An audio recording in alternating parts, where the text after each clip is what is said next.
The gentleman from New Jersey, Mr. Holt, is recognized for 3 minutes. Mr. Speaker, I thank the gentlelady from Hawaii, and I rise in support of House Resolution 1655 that I introduced to establish October as National Farm to School Month. I want to thank the leading co-sponsor, Representative Betty McCollum of Minnesota, and Chairman Miller for their help in bringing this to the floor today. It should not be a surprise that I, as a representative of the Garden State, support bringing Jersey tomatoes and sweet corn into schools.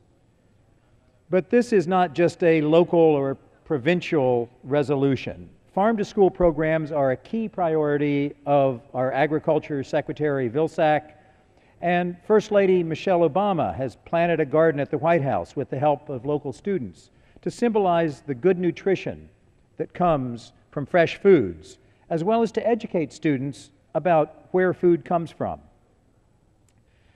Farm-to-school programs can help in the fight against childhood obesity and economically support our local farmers. These programs also help address the troubling rate of childhood obesity.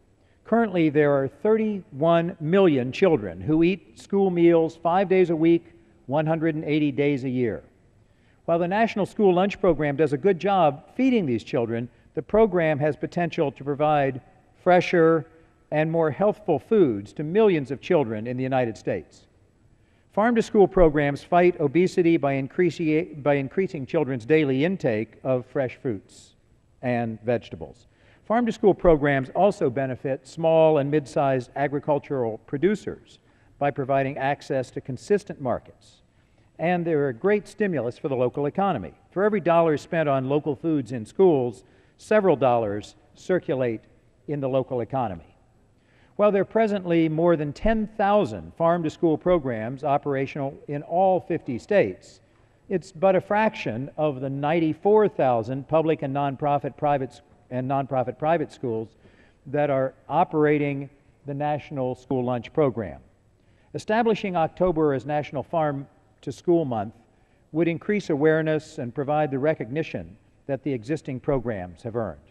Farm-to-school programs exemplify the best use of federal school lunch dollars. And I'm pleased that this legislation that I wrote to provide $40 million in mandatory funding for farm-to-school competitive grants is included in the pending reauthorization of the Child Nutrition Act, on which we will vote soon.